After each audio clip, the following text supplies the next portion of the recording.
Finance, वैसे एक thrust RBI की तरफ से मिल गया है, बड़ा पुश 9,500 रुपए के आसपास के प्राइसेस से 5% की तेजी हमने ऑलरेडी देखी है शुक्रवार को।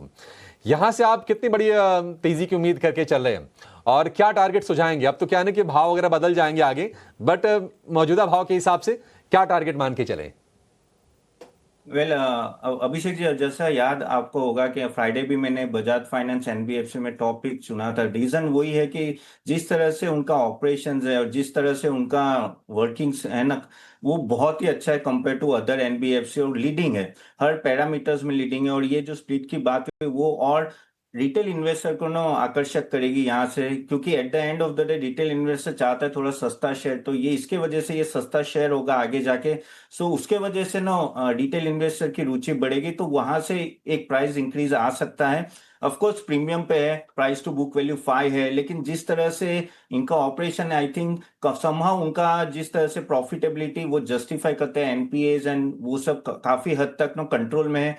तो यहाँ से जिस तरह से क्रेडिट पॉलिसी आई है तो लिक्विडिटी बढ़ा है, तो ओवरऑल मुझे लग रहा है कि आगे जाके कंज्यूमर डिस्क्रिशनरी में भी डिमांड बढ़ेगी। और आपको पता है ये फाइनेंसिस हर जगह प्रोवाइड करते हैं, व्हीकल लोन हो या कंज्यूमर लोन हो, हर जगह लोन प्रोवाइड करते हैं।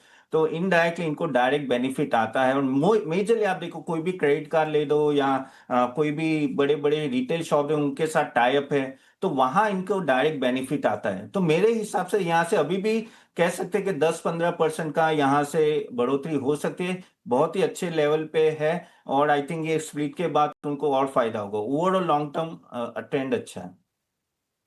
फायदा मिलता हुआ दिखेगा ताज़ा डेवलपमेंट से। लॉन्ग टर्म के लिए ट्रेंड बिल्कुल बरकरार रहेगा। 5% की तेजी के साथ फ्राइडे सेशन में स्टॉक क्लोज हुआ था। शरण, गार्डन रीच शिप बिल्डर्स पर आपसे राय जानना चाहेंगे। ये स्टॉक ने पिछले एक महीने में करीब 85% तक के रिटर्न्स दे दिए हैं। फ्राइडे सेशन में कह सकते हैं कि ऑलमोस्ट 4% के डाउन ट्रेंड्स नजर भी आए थे, लेकिन ताज़ा लगातार एमओयूज के चलते फोकस रेडार पर है ये कंपनी।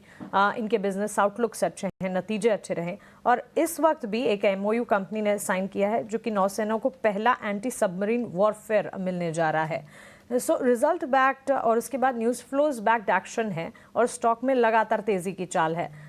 यहाँ से कौन से लेवल्स इंपॉर्टेंट नजर आते हैं गार्डन रीच के लिए? 3246 पर ये ट्रेड करता हुआ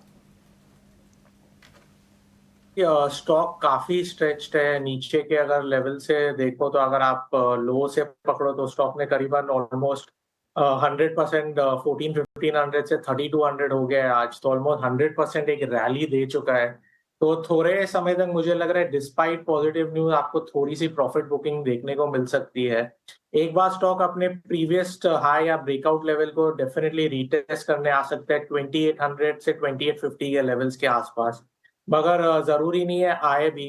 मगर अभी जिस हिसाब से फ्राइडे के दिन आपको प्रॉफिट बुकिंग देखने मिली है, मुझे लग रहा है थोड़ी सी स्टॉक कंसोलिडेशन फेज में चला जाएगा।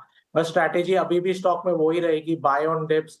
काफी पॉजिटिव है, सेक्टर भी पॉजिटिव है, तो बाय ऑन डिप्स कीजिए। Stock consolidation to downside move कर सकता है, एक बार अपने ब्रेकआउट लेवल को रीटेस्ट कर सकता है अराउंड 2850 लेवल्स। ठीक है, तो चलिए ये राय गिरावट में रखेंगे। 5% की गिरावट भी क्या ही कहेंगे, क्योंकि पिछले एक महीने में इतना ज़्यादा 80% तक ये स्टॉक चला है।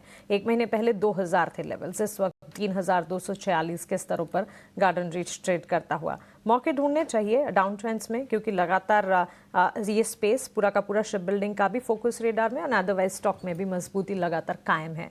लेकिन